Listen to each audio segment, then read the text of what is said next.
Hey everyone, thank you for tuning in. This is Adesoji Speaks Knowledge, a show for seekers of authentic information on Africa past and present. I am your host, Adesoji Iginla, an African history scholar with years of study in the bag. For more information on Africa's history and geopolitics, subscribe to Adesoji Speaks Knowledge on YouTube. Without further ado, let's dive into today's episode.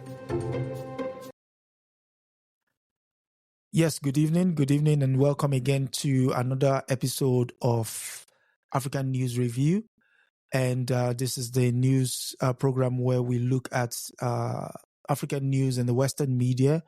And with me, as always, is comrade, broadcaster, publisher, author, explorer, you name it. He is one and only Milton Allimadi. Welcome, brother. Asante sana. Thank you. Yes, and I mean, we've had an interesting couple of days in the news, not least in your neck of the woods. We'll come to that shortly, but let's go to the African continent, which is the basis of this program. And our first news story today comes from basically Africa, in the sense that we've got businesses now threatening the United States and China now threatening a railway boom of sorts on the African continent. Why does that make the news?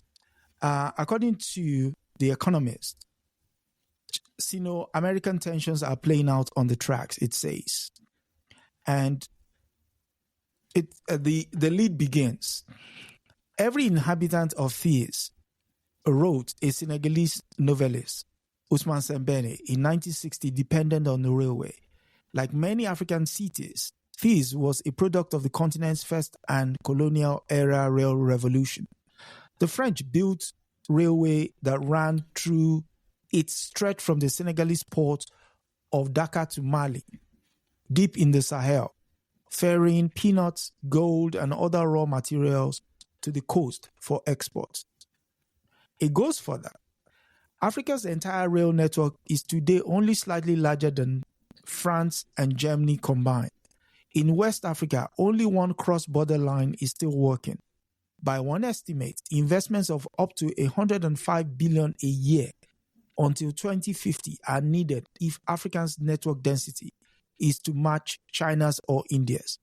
Yet, between 2012 and 2022, total private investment in rail infrastructure was no more than 6 billion, according to the World Bank.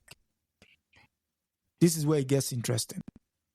In Angola, a 1,300-kilometer colonial railway from the port of Lobito across the border to the copper mines of Congo is being revamped. In Zambia, officials hope that 800 kilometers of track will soon be laid from the northern copper belt to the border with Angola.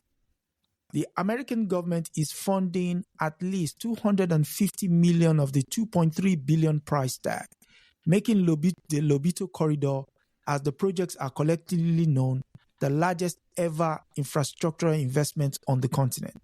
It is also a proving ground for the theory that competition between West and China will benefit Africans. First things first, let me get Brother Milton's reaction before I go further. Okay. Well, first of all, you cannot talk about Ousmane Sembene and mention his mention of road without elaborating that he was anti-imperialist and anti-capitalist at the same time. It's just nonsense. You're abusing his name by saying that. It's like mentioning Nelson Mandela and not saying that he was a champion fighter against apartheid. It's complete nonsense, disingenuous, right? It almost leaves the implication that Sembene would have supported more building of such railroads under colonial rule, and that in fact he was a capitalist, which of course he was not. In fact, he was a socialist. He was even Marxist and Leninist, I think. So that's disingenuous, number one. Number two, You cannot talk about colonial railways and leave the impression as if they were beneficial. It's completely absurd. First of all, tens of thousands of Africans died building those railroads. I think building the one from the coast to Brazzaville in French Congo. As many as 20,000 Africans died before that railroad was finished construction, and then they were not allowed to use the trains themselves, exclusively for Europeans. Yes. So obviously, these are people who have no empathy or sympathy for the African experience. So that alone raises red flags for what is to come after that. And then, of course, it goes on to lay the same neocolonial construct. In this case, not even neocolonial, it's colonial. The colonial railways were built to go to the location of the resources and to extract the resources out of the country. And that's exactly what they're doing once again. They are calling this a boom. It's not a boom. It's very specific. These monies being invested are not throwing dots against the wall. They know where it's going. They know exactly what they're going to get for these investments. There's no risk at all. The returns are going to be very, very, very soon and very, very fast. Because as you know, the countries mentioned produce much of the world's essential mineral resources, particularly in this era of electric cars, copper and cobalt. Once you mention Zambia, Angola, Congo, that's it. You have the market cornered. And that is why the United States is once again making this significant investment on the African continent, such an investment that it's never made before. As you know, most of the major railway construction projects in Africa, whether it was the one beginning with the one in Tanzania in the 1970s, Tanzania-Zambia Railroad, that was built by China, the major one in Ethiopia, and then the one going from Ethiopia to Djibouti as well, that was built by China, the one in Kenya, that was built by China.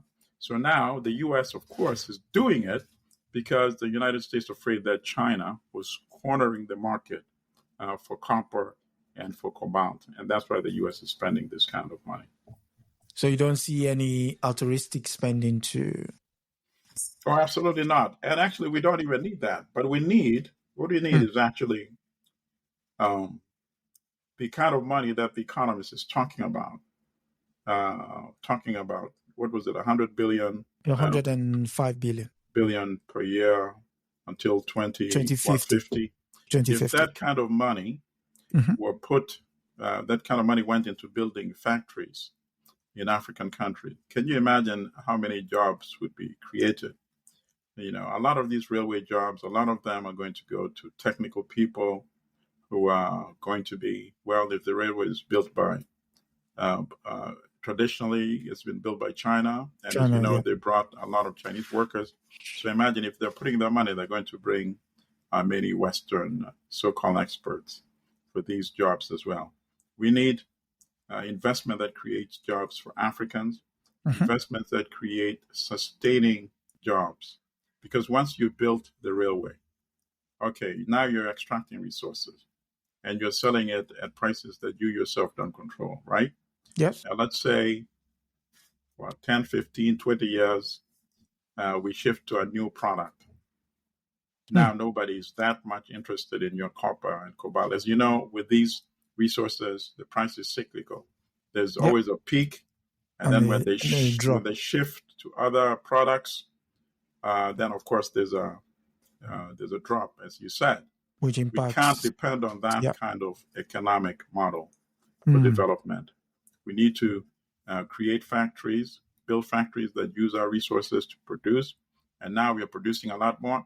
And now you're actually, first of all, increasing the domestic economic activity within each and every African country. Okay. And then after that, so you're increasing intra-African trade trade amongst African countries and between African countries, you see? And that's what we need to do. Okay, I would like to touch on this last aspect here. America hopes rail investment can pull the resource-rich region into its orbit and secure the minerals critical for the transition to green energy, which is what you alluded to earlier. Yeah. Africa is home to around 30% of the world's mineral resources. Zambia and Congo are Africa's largest producer of copper, which is used in solar panels and wind turbines. Congo is the world's largest producer of cobalt, which is used in batteries for electric vehicles. And Angola has 36 of the 51 minerals critical to renewable energy technologies. Yep, think about that. Can you imagine? You know, we're sitting on all the wealth we need. We just don't have control over it. We don't use it to produce the stuff that they use it to produce, and then they sell it back to us at exponentially higher prices. Now, there was one part that stood out to me in this article, which is the last part, then we'll move on. It's that the government in Guinea, like those in Angola and Zambia, is keen to reduce the dominance of Chinese mining companies and to diversify its foreign partners. Last year, it renegotiated the license for a 20 billion iron ore mine in order to ensure that a consortium of Chinese firms teams up with Rio Tinto, a Western mining giant, to jointly finance more than 600 kilometers of fresh tracks from the pit to the sea. The mining companies are expected to provide freight and passenger services, said Gerard Reinberger, the managing director of the Rio Tinto's Guinea operations. The idea, notes a Western diplomat, is that the so-called Trans-Guinea Railway should not just take iron to the port, but open up the interiors of the country as well. Are we supposed to believe that? Well, that's ideally what we want. But that is still not sufficient. Just moving African from one part of the country to another in itself does not translate into development. You know, so missing in this entire article is industrialization. You know, railways in Europe, in the United States, led to the growth of urban centers. They brought these workers who were then employed in these factories, who were then producing manufactured output. It was increasing the GDP of these countries, right? And the GNP, because now they're increasing their exports as well. And that's what Africa needs. And that, of course, is what is not going to be mentioned in this article. Yeah, I mean, this is The Economist, after all, the money paper. Right. So that's a little bit of public relations to say, oh, see, now we're even talking economic development. What economic development? Just by moving people from one part of the country to the other? You know? I mean, they're moving people from one side of the country to use them, just like the mineral resources. They're moving from the pits to the port. So the people are just enhancing that movement. And so they're not, it's not like the economic fabric of that community or the country in general is going to benefit from the entire project. After all, you've been given your pittance. I mean, it's nonsense. It's like, okay, before we could not move people from Nairobi to Mombasa on the coast. Now we have a railroad. Now we're going to be moving people from Nairobi to Mombasa, from Mombasa back to Eldoret or Nakuru or Kisumu in Kenya. And that's supposed to translate automatically into economic development. It's just pure nonsense, you know. Well, I mean, we're supposed to be elite, so we're supposed to be thinking like them. Because once you see the names of these countries in newspapers, that means they're aware of you, and somehow that should translate into understanding that you're part of the global system. Right, but they know how they developed, and they know how Africa could really develop. So when they leave it out, it's intentional to continue to mislead people. I say, whenever you read anything in the Western press, the Western media, just remember one thing. Are they talking about building factories in Africa and removing that dependency that Africa has on manufactured products. If that's not mentioned, the article is worthless. It's just propaganda. It's public relations. Right? You're way too kind. You're way too kind. You're way too kind. Okay. From Angola, we move south of Angola and we go to the country of Nelson Mandela, South Africa. And in the next article, it reads from the Financial Times and reads, Cyril Ramaphosa vows to turn the country into a construction site. Now, spare me. Presence of pro-market Democratic Alliance in President coalition is fueling business optimism. Wow. South Africa's in the lead. South Africa's President Cyril Ramaphosa delivered a strong pro-business message in his first State of the Nation address as head of a coalition government, singling out the country's economic revival as the main priority of his final 5-year term.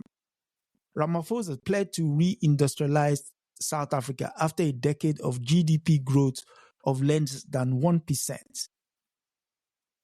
He pledged to cut the red tape that prevented skilled foreigners from getting work visas, overhaul dysfunctional municipalities, and massively increase the scale of investment in infrastructure, a new role under the DA's Dean McPherson, the new Minister of Public Works.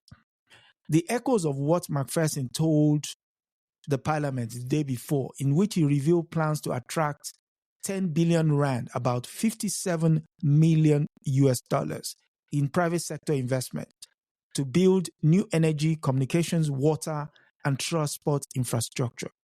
Now, contrast this with what Ramaphosa would then say. Where is it? There's a part there where, okay, it's at the top, where he is saying he intends to, let me see. Yeah. Okay, so Ramaphosa is saying, we have a clear intention to turn our country into a construction site. Ramaphosa said, we want to see yellow equipment throughout the country and cranes with roads being built, as well as dams, bridges, houses, schools, and hospitals. On the other hand, Mr. McPherson is saying the private sector investment is to build new energy, communications, water, and transport infrastructure. Who are we supposed to believe here? Okay, well, both of them are basically speaking the same language. So there's not much contradiction there. They're talking about, investment and they're just elaborating different sectors of the infrastructural system. And obviously, I have my reservations in terms of what was mentioned even earlier. And number one, first of all, before I even go into the what they're talking in terms of the economic model or policies that they're going to pursue. Yep. Which publication is this? This is Financial Times. Financial Times. Okay, so the Financial Times and the Economist and the New York Times have been, of course, playing the race card in a very clever way. Whenever they say so this one, they got much more explicit. Before they formed the coalition, it was the pro-business, Democratic Alliance, right? Okay. That's the party, the DA. So now, Financial Times is telling us that there's optimism, right? Because of the presence of the pro-business Democratic Alliance. In plain English for they don't trust you. Listeners who are not yet up to par in terms of translating what these, Western European media mean when they say what they say. Let me translate it to them. The presence of the pro-business Democratic Alliance in the government is generating hope. They're saying the presence of Europeans in the government of Cyril Ramaphosa. Ramaphosa. They're saying that if these things were just being said by Africans and you had African ministers, then there would be no ground for optimism. But now you can be a little more hopeful because now we have European South Africans involved in government.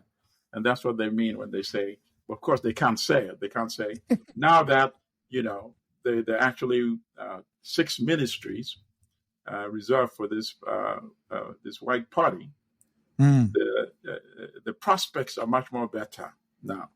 So we have some hope, you see. All right, so I wanted to get that off the ground very quickly. And then let's go to the other part. As sisters and brothers know, there has been many eruptions of xenophobic display in South Africa, where African sisters and brothers from other parts of the continent have been attacked. They've been accused of taking jobs from South Africans and contributing to their impoverishment. Of course, they're directing their anger at fellow people who are also picking the crumbs that drop off the table. They're not directing their anger at those that monopolize wealth in South Africa, which of course include the European elite, as well as the new African elite, of which Cyril Ramaphosa himself is a key member of that, new black bourgeoisie. So, what do they say? They know that you can't be saying, South Africa should open up its doors. Its borders. Yeah, its borders. So they qualify it. They say skilled foreigners, right? You're stopping skilled foreigners with your bureaucracy. No, we agree with you. Let these Africans stay in Nigeria, stay in Zambia, Zimbabwe. We don't need any more Africans here. But the skilled foreigners is another, of course, euphemism for European expatriates. Yes. You see? So if any listener was careless enough, reader, enough to pick that up, that is the second thing. And then, of course, in terms of if they're going to build the infrastructure, and they're already telling you that where the money is going to be coming from, it's going to be coming from outside, right? In what shape and form? Are you going to be increasing the debt burden for South Africans? And of course, the low-income folks who are going to be taxed, because everybody's taxed, at a certain level, right? Will have to repay this debt. And in terms of creating jobs, yes, initially there could be some upsurge, even though I wonder you don't have total confidence in a party whose leadership is essentially white in telling me that the European Minister of Public Works is going to be sort of egalitarian when people are being hired for these new jobs in the infrastructure and rebuilding in South Africa. So I wait to see that. Okay. But to me, at the end of the day, anything that South Africa does without addressing the issue of the land, I see it as temporary and superficial. And I don't think that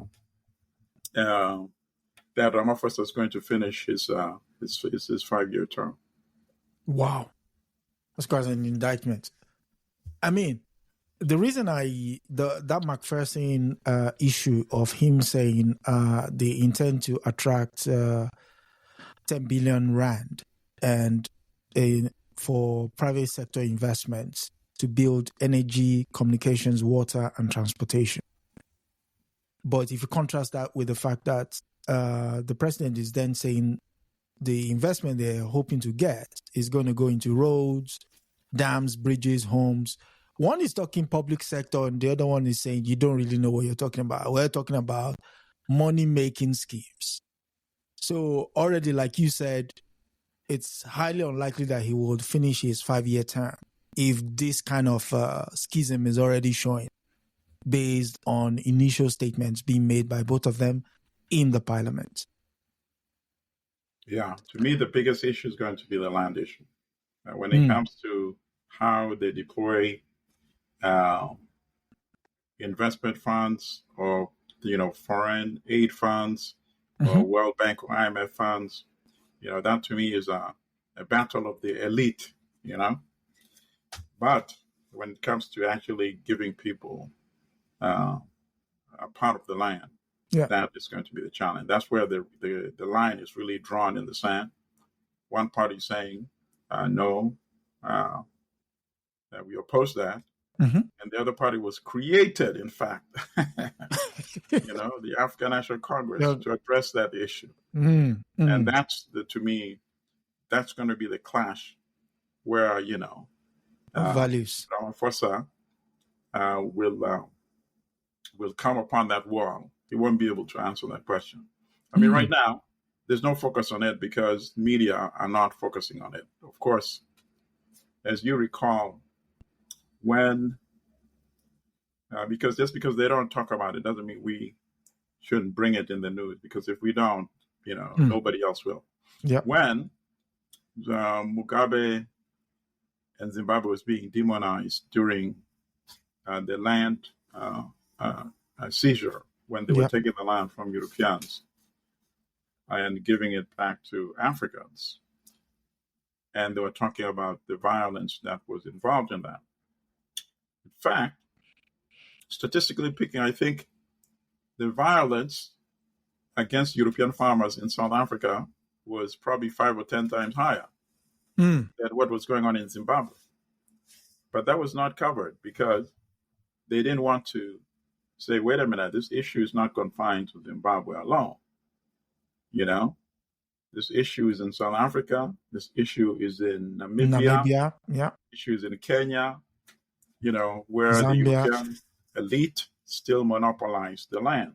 Zambia, and that, of course, would have diluted the intensity of the vitriol and focus on that this is exclusively a Mugabe-created problem, you see? So now they're talking about all these infrastructure building and so on and so forth, just in order to avoid addressing the elephant in the room, which is the land. And the article, I think at one point, is talking about the dire economic conditions in South Africa. It's talking about unemployment at 32%. And once again, deceiving readers who are not familiar with the facts. It's 32%, but it's not, the pain is not shared equally. If you look at only the Black African population, it's more like 40% unemployment. The Europeans, who make up 7.2% of the population, their unemployment level is only 7.4%. So why would you not mention that fact? The lies, you lies by omission, see? Leaving the false impression that all South Africans are suffering equally. And to put a final point to it, it will be a question of when does the country actually have a say about what needs to be done? Because yes, elections have been held. Yeah, that's a very good question. That's a very good question. And that is a problem in much of Africa. That's why I keep maintaining that these countries have artificial independence, independence on paper alone. So you see the Financial Times, The Economist, all of them are speaking on behalf of Cyril Ramaphosa. In this case, after he said something, they said he's echoing something which had already been said earlier by the European minister. Echoes. I mean, it's... but they're so deep-seated that they don't see it. They have zero sensitivity, number one. Number two, they don't care. They don't care about your trifling feelings, So it's, we've said it, and tough luck. And speaking There's of... nothing you can do about it. Because not many people will translate it explicitly and make clear what they're actually saying. So think about it. It took 30 years, then the history of apartheid disappeared, as if there was not apartheid. When is the last time they mentioned apartheid? Hardly ever. Right? And the brutality of apartheid. The They legacy only bring it up, and they're very good at what they do, I have to admit. When they bring up apartheid, they always say when Mandela became the first president. And what did he do? He had a government of national unity. You see? Without elaborating that why did he see the need to have a government of national unity? Wow. What had happened for centuries, and then particularly in 1948, after apartheid became official? It's all gone. Yeah. So you read The Economist, you say, oh, I read The Economist, but you're not really reading it because you're not reading it carefully.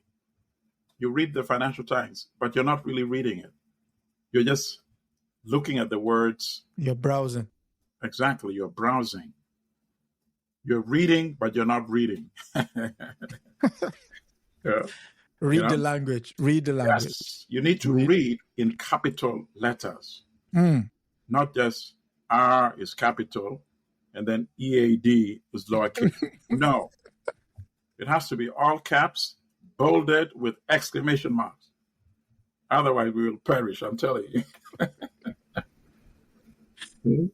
Okay, speaking of not perishing, we go to Southeast Africa. We go to Mozambique, the land of Samora Machel. And they've been in the news lately, and it's to do with our friend, Mr. Kagame.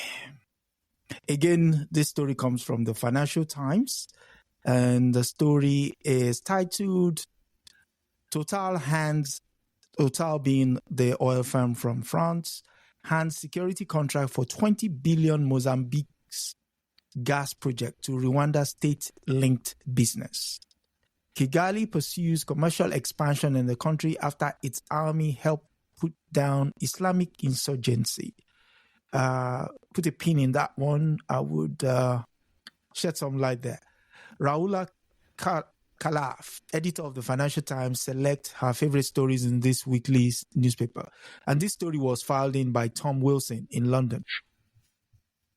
A security company backed by the Rwanda's ruling party has been hired to guide Total's energy giant's gas project in Mozambique as Kigali continues its commercial expansion in the country 3 years after its army helped put down an Islamic insurgency. After an attack by Islamic insurgents on the neighboring town of Palma killed dozens of people, including foreign contractors working on the project, Total declared force majeure and paused the project in 2021. Rwanda has subsequently deployed more than 4,000 troops to secure the region under an agreement between Mozambique's President Philip Nyusi and his Rwanda counterpart Paul Kagame.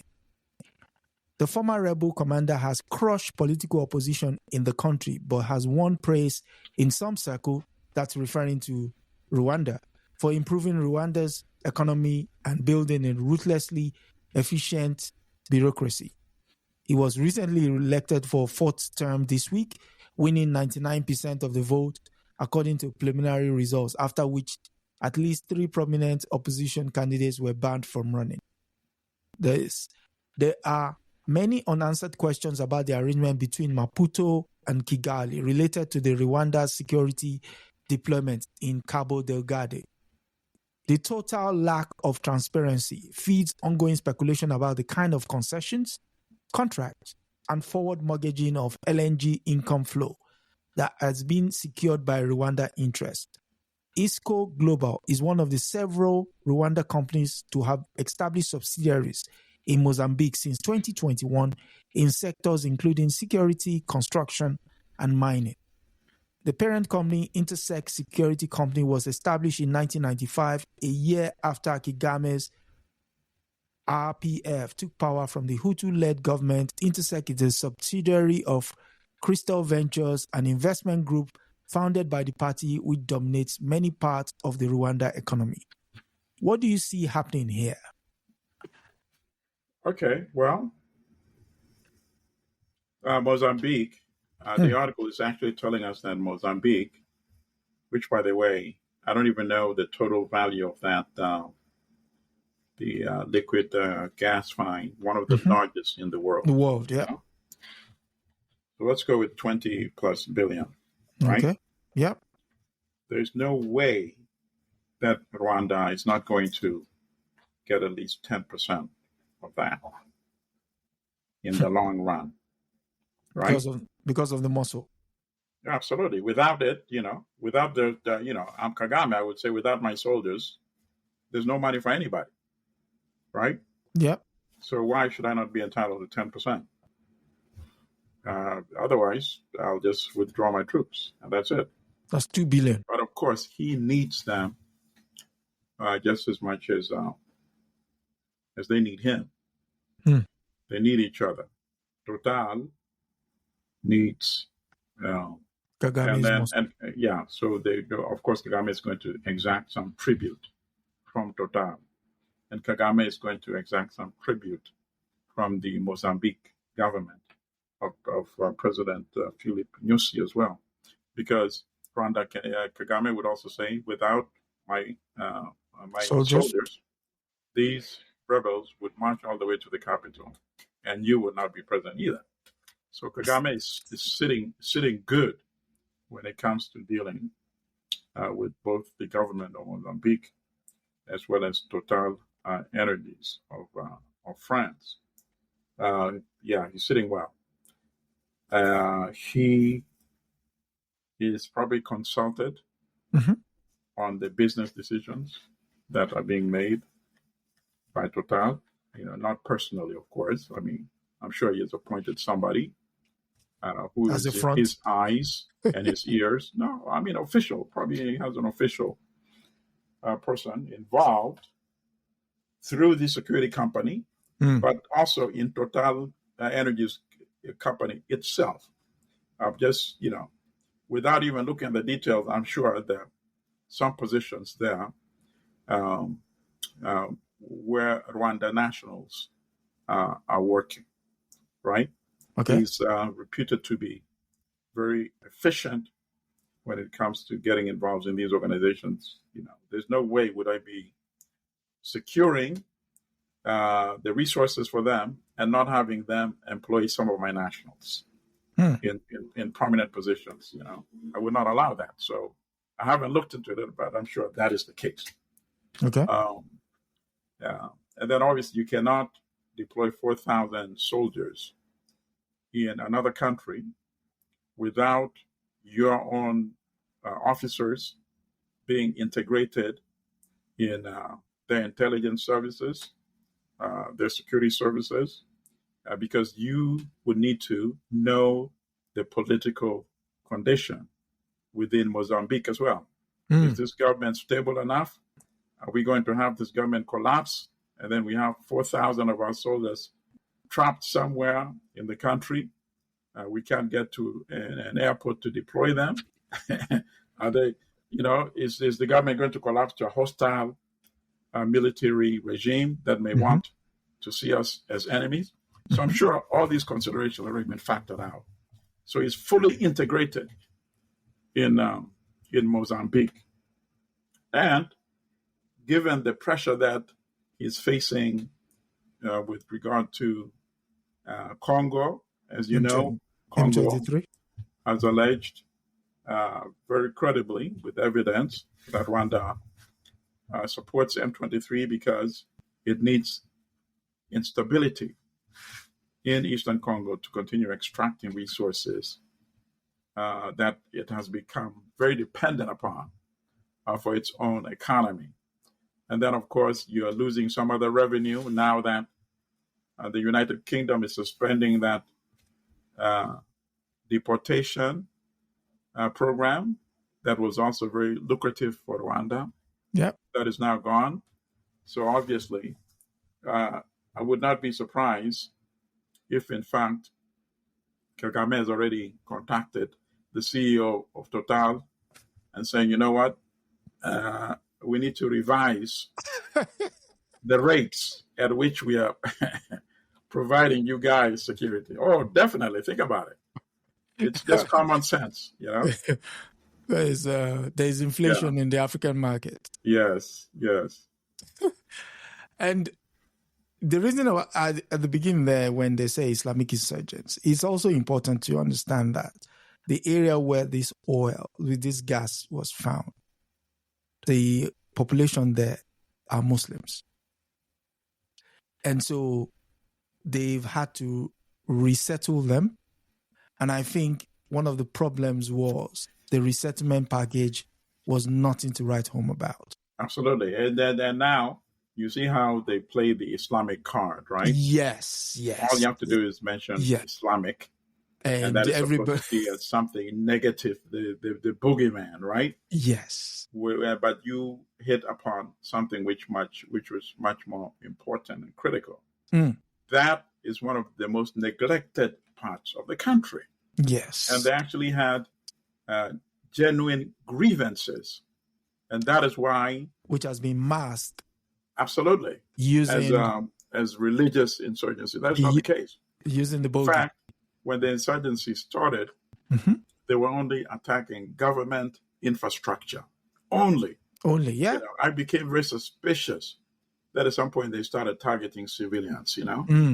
I wonder if those attacks were being perpetrated by the same set of individuals and leadership who launched the insurgency and had clear political agenda to redress their grievances, and were only attacking government targets.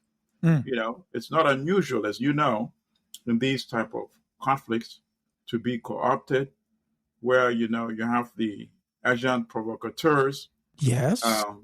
You know, they deliberately target civilians so that, you know, you are then blamed with those attacks and then justifies to get more people involved in the fight against, quote unquote, Islamic terror.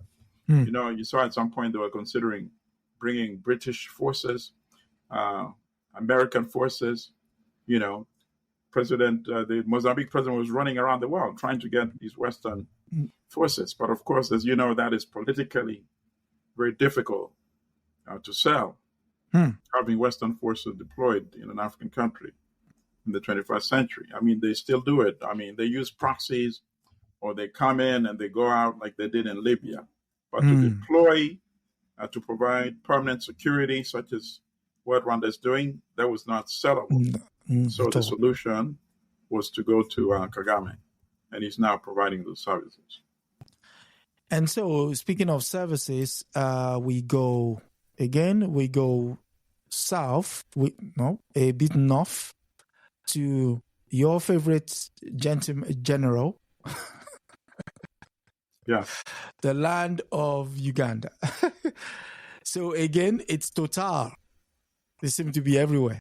Yes. So, and this story comes from Radio France International. Right. So Total Energy oil project devastating from Uganda National Park, the headline reads, according to an NGO. Production has yet to begin, but Total's energy controversial East African oil project is already taking a dire environmental toll on Uganda's largest national parks, a leading conservationist group said Friday.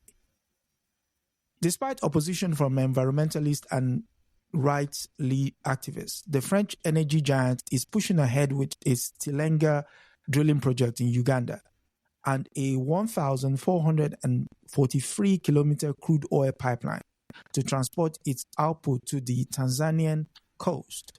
The $10 billion project involves drilling more than 400 oil wells in 400 oil wells in western Uganda, many of them in Murchison Fall Nature Park, a biodiversity reserve, and the country's largest national park.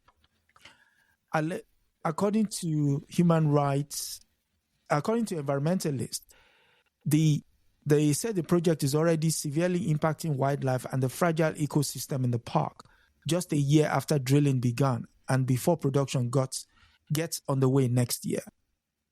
Maintaining that over 120,000 people have been displaced by the project in Uganda and Tanzania, Nabiruma said she was hoping for justice, and in that case, and lamented that many have been unable to replace all or parts of their land. In a statement to AFP, Total Energies insisted that its projects in East Africa certainly does not involve moving hundreds of thousands of people. It insisted that many with land along the pipeline will be able to use it after the works, adding that 775 households will be rehoused in the vicinity and in better conditions, end quote. Meanwhile, AFIEG reports, which relied on satellite image analysis and interviews with locals, tour guides, civil society actors, and biodiversity experts, documented serious environmental issues. It found that vibrations from the drilling wells were chasing elephants into surrounding communities where they were destroying croplands and increasing running into humans. At least 5 persons have been killed in such encounters last year. The report also said lights mounted on the rig, which could be seen across nearly 14 kilometers, was negatively affecting natural and light-sensitive wildlife like leopards and lions. This is indeed shocking. Yeah, and it's interesting that you say that because we do not have any environmental impact assessment of the Total operations in Mozambique. I would like to know that as well. Because obviously there you have massive major construction too on the land, and then a lot of it on the sea as well. So I never thought about that. So we should look into that as well. But in the Uganda one, the article lays that clearly. And obviously, you mentioned the publication which has published this. This is definitely not The Economist or the Financial Times, because this is actually looking at it from the other side, those who point out the damage that unchecked capitalism can do. So that's why you would not find an article like this in the Financial Times or in The Economist with very specific data about the consequences of what Total has been doing in Uganda.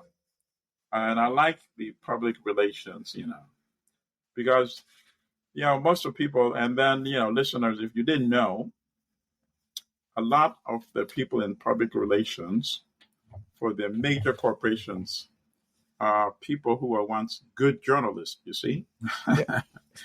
So they know how to spin words and to spin the story and to turn it upside down or downside up, right? So you're being told that 120,000 people have been displaced in Uganda and Tanzania, according to Madame Nabiruma, who works for the Environmental Impact Organization. And Total does not deny it, but they actually deny it without denying it. So they say Total's work certainly does not involve moving hundreds of thousands of people. But but they're not denying that our work has actually displaced them by forcing them to move on their own. Oh, it's just amazing. That's why I say it has to be read in capital letters, bold with exclamations. But it takes practice. After a while, you can start reading through their lies and deceptions, mostly deceptions, because they really don't lie. It's not really a lie. He's being honest. We are not moving 100,000 people. That's a fact, right? But you're forcing them to flee, right? With elephants chasing after them.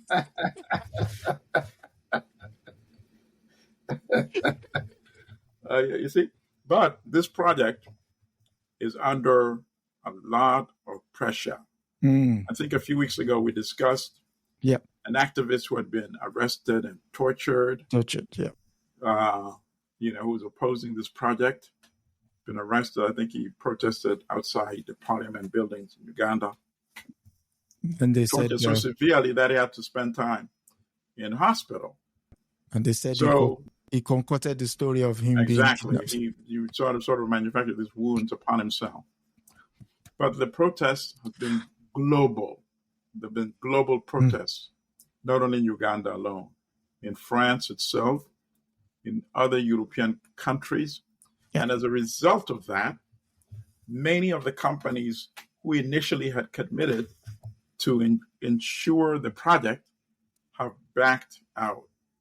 Many of the Western banks who were after profit, looking to get their share of a piece of the cake, right, as King Leopold said, they too have backed out. These banks have backed out, the major banks. And that is why General Museveni has now had to run to China. And there was a spin article last year in October where the Ugandan, I think it was the government newspaper, said China very receptive to project. And then when the government newspaper spun it that way, a few Western outlets also then picked up the story, and they were misled by the government newspaper into saying that China had actually agreed to finance, because they still need, I think, $3 billion that China had agreed to finance, to offer that financial gap. And then they quoted the Ugandan minister saying, we think that by April 2024, we would have struck a deal.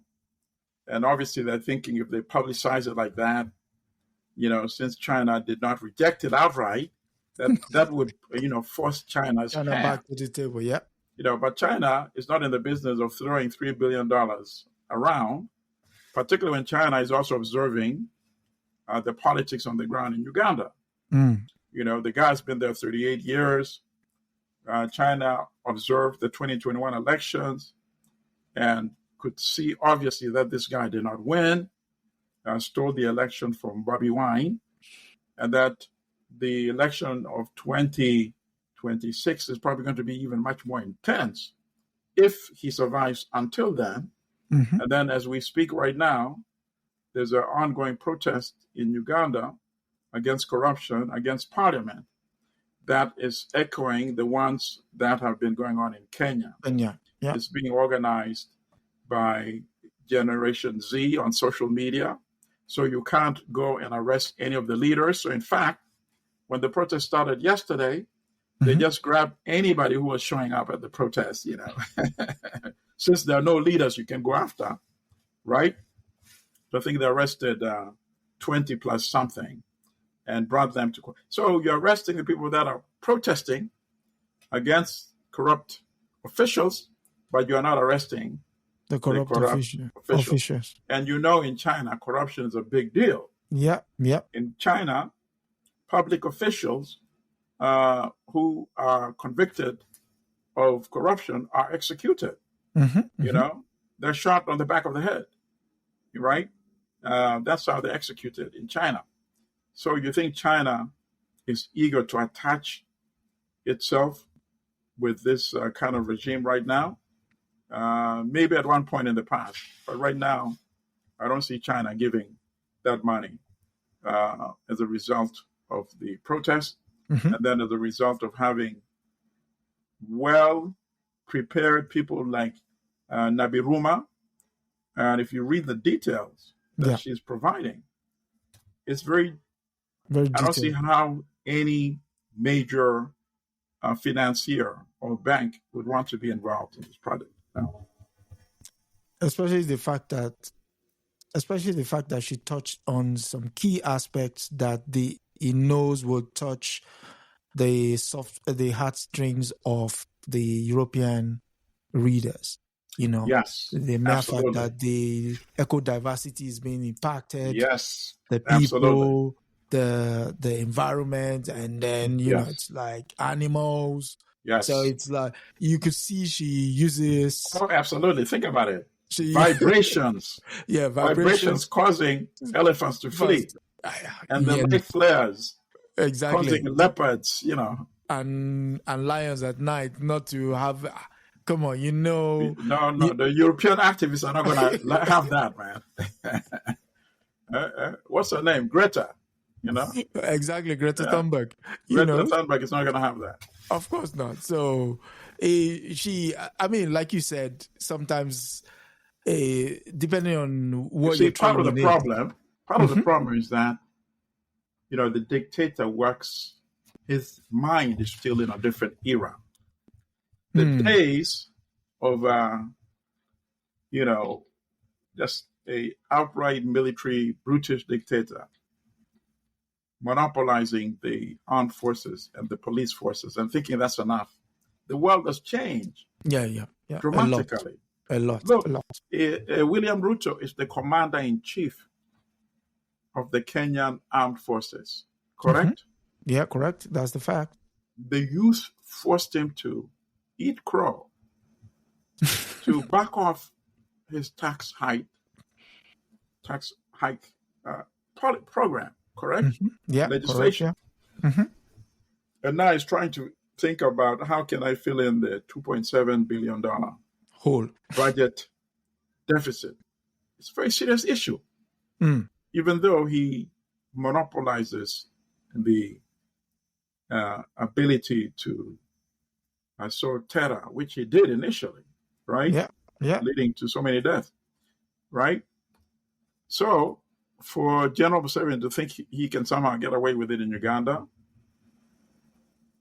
he has certainly appetite, much more so than Ruto, for killing civilians, and he's unleashed that in the past. But we operate in a different time. And times have changed. When our 81-year-old United States president would-be candidate has to bow out, and you, in fact, are 100% dependent on the United States. You see? So even though he talks revolutionary, he's actually a ward of the United States. Many people are not aware. Uganda receives $1 billion every year in direct subsidy from the United States.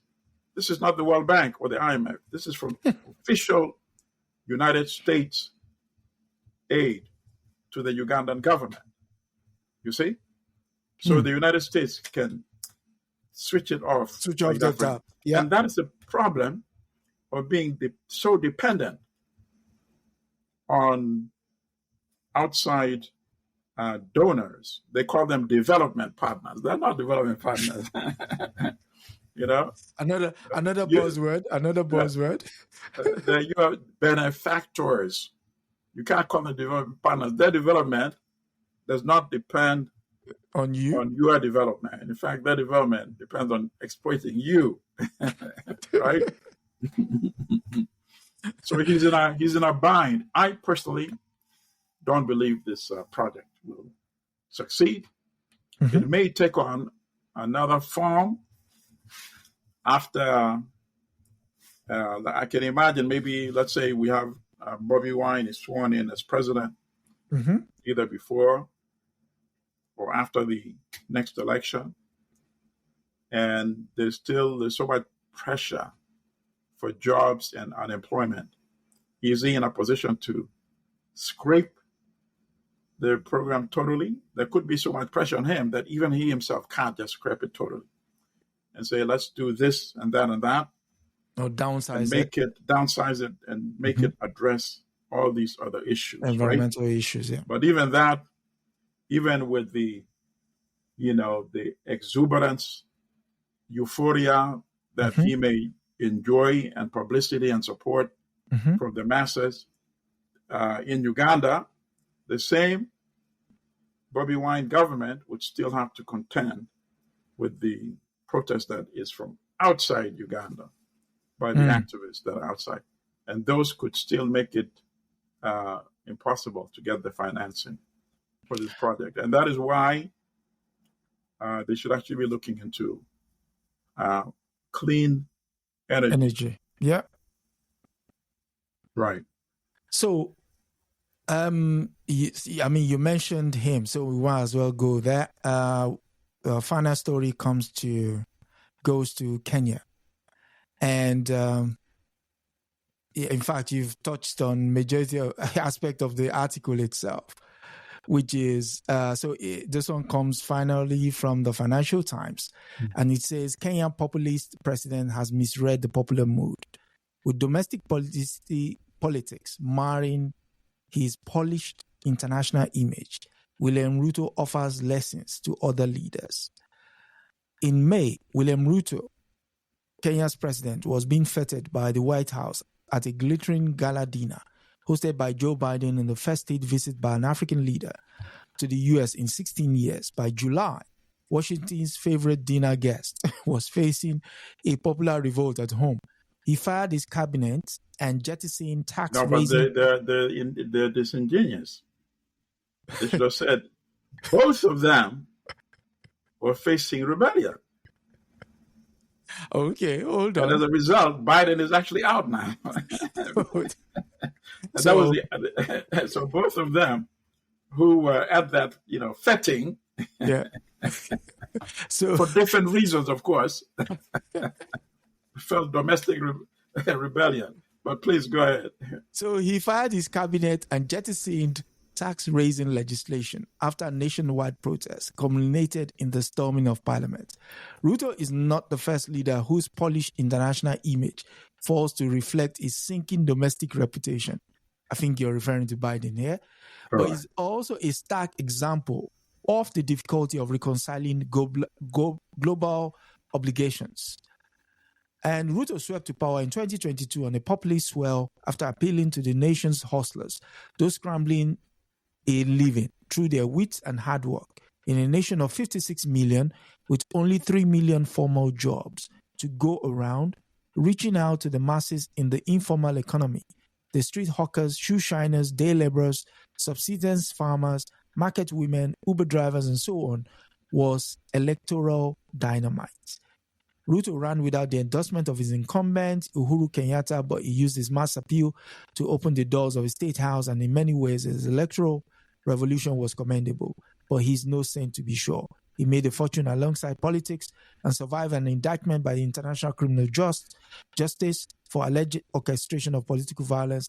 But his appeal to an unprecedented underclass transcended ethnic rivalries that has been tirelessly exploited by Kenya's political class. And so now we know what the problem is. So it's an issue of the fact that he wants to balance the books, which is a tough ask. And in so doing, he's decided, you know what, I am going to hit the people who will suffer the most, the underclass. And the article says of 56 million people, only 3 million people have formal jobs. So basically, the rest of people are surviving hand to mouth. Now, how you will credibly go to them and ask that you raise 2-point-something billion is beyond me. What do you say, sir? Okay, so those are obvious, considerations, correct? Correct. Yep. What is much more this article is fraught with danger for Ruto.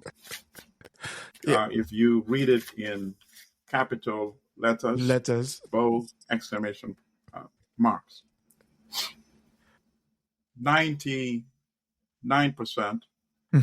of what they're writing about is very obvious. Yeah. Obviously, Kenya is heavily indebted. I think I don't know what component is domestic or foreign, but the total debt, I think, is almost like $60 billion, right? Yeah, in excess of, actually. Right. So now think, servicing the debt alone is eating up, I think they say 30%. 30% of GDP. Of revenue, I think. Yeah. Of what they collect.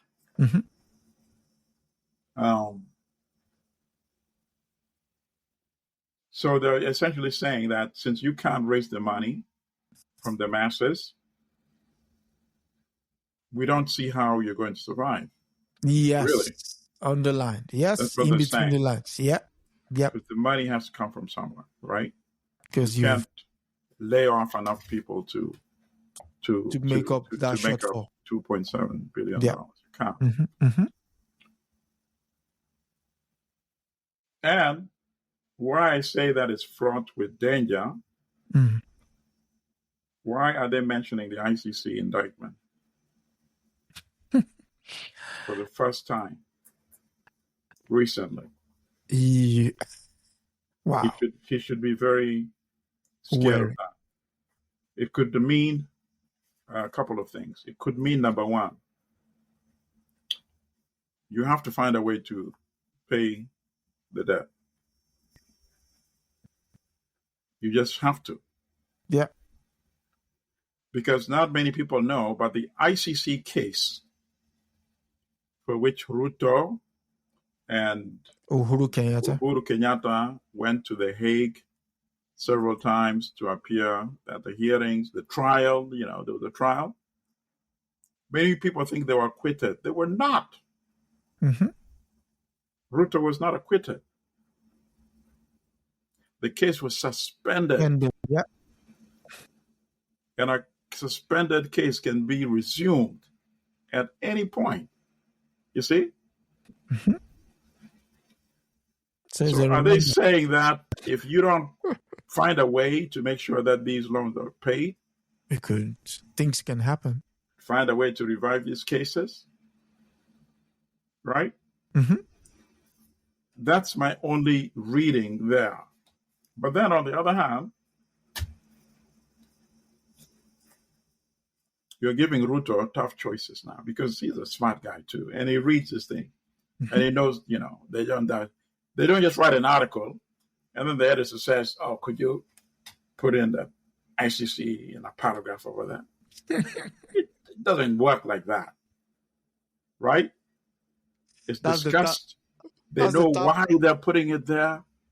There's a reason why they're putting it there. That's so the tap on the shoulder. That was the most important reference in this entire article. So, as they say, watch this space going forward, right? But it's definitely not good for him that they're referencing the ICC indictment. There's still some unfinished business there. Ruto is in a very tight spot. I think he may survive if he has, a government of national unity. And perhaps he's trying to pave the way by firing his entire cabinet, which he already has done. But he's rehired most of them. That's a problem because you need to find a way to work with a person like Odinga, even though something is going on though. But because Odinga, Raila, the last statement that I read last week, he was saying, okay, Ruto must go, but then what? We can't just have a vacuum. So, true. We have to be careful when we keep saying Ruto must go, Ruto must go. So obviously he's not taking advantage of the crisis, because he knows things could actually get worse, you see? So it means he's either willing to play a role, but why would Raila play a role? The only, because I like putting myself in people's shoes to see how they act, right? Okay. If I'm in Raila's shoes, I'll say, okay, you've been president for 2 years now, right? Mm-hmm. Let's find a way for you to, to survive another year or so. And then, let's find a way for me to become president. But it should not take, the whole 5 years. But the West is not going to be open to that concept of but having... Ruto is in such a weak position right now that... Yeah, but still, the West will not be open to the idea of an Odinga becoming... An Odinga presidency, but... Nah. The power is now on the streets in Kenya. And if the people on the streets see that Raila is much more tolerable than Ruto, mm-hmm. the rest will also have to swallow some bitter pills. Yeah, but then the thing is, if he comes on, it will just be because he can say that in my lifetime I was president of Kenya too. He's not going to be in a position to do anything radical. Yeah, but then even if he gets in government, he won't be able to do anything radical because one day. No, but that's what I just said. Oh, okay. That's exactly what I just said. Oh, okay. You would only want to get there in order to say that in my lifetime, I was also president of Kenya. Okay. Beyond that, there is no other hope. Absolutely not. Yeah. That one, even the West would say, anything radical, even the West would say, to hell with the Kenyan youth. They would rather have Ruto lock them up. Anyway, thank you very much for this week's episode. We've come to the end, but before you leave, the seismic event that happened in the United States, do you have just 2 minutes to give us your initial take, and then maybe next week we'll be able to... Obviously the Democrats, we're talking about the possible nomination of Vice President Kamala. No, but it's a continuation of what had happened. The Democrats were in the doldrums after Biden's performance at the debate, where it became clear that his age had long ago caught up with him. Trump took leads in many of the critical states that a U.S. president must win. So the Democrats were in the pits. And then Trump survives an assassination. And you know the way he would spin it. Yeah. I'm untouchable. Right? Almost like a rapper. You can't touch me. Yeah, fight was the and that energized his base, even much so. The T-shirts he started widening his lead over Biden in the critical states. Pressure, drumbeat, Biden, step down. Biden, step down. Biden is no. And then Biden steps down and endorses his vice president, a woman of African and Indian ancestry in this country, a black woman, right? A nation of immigrants. And suddenly, the euphoric expression of the Democratic Party leadership and Democrats in general, the voters, record fundraising. Within a few days, $100 million raised to support the presidential candidacy of Kamala Harris. So really, it's enough to make you dizzy what has transpired in the United States in the last few weeks. And now the latest polling shows that in head-to-head polling, Kamala Harris and Donald Trump are dead even now. So it's revived hope in the Democratic establishment. It's going to be a very interesting campaign period and election in November. And I hope in the course of our programming, maybe up and running to the election, we'll do like a 5-minute segment of what the latest is. Oh, yes. I think that would be a good idea. I support that. Yeah, because I support that totally. You know, was it not Thomas Sankara who said, women are the mothers of our revolution? You're about to have one in the United States. So, and who said the revolution would not be televised? This one is going to be televised. Without a doubt, yes. So thank you, Comrade Milton, for coming through. And until next week. See you next week. It is good night from me too. Good night.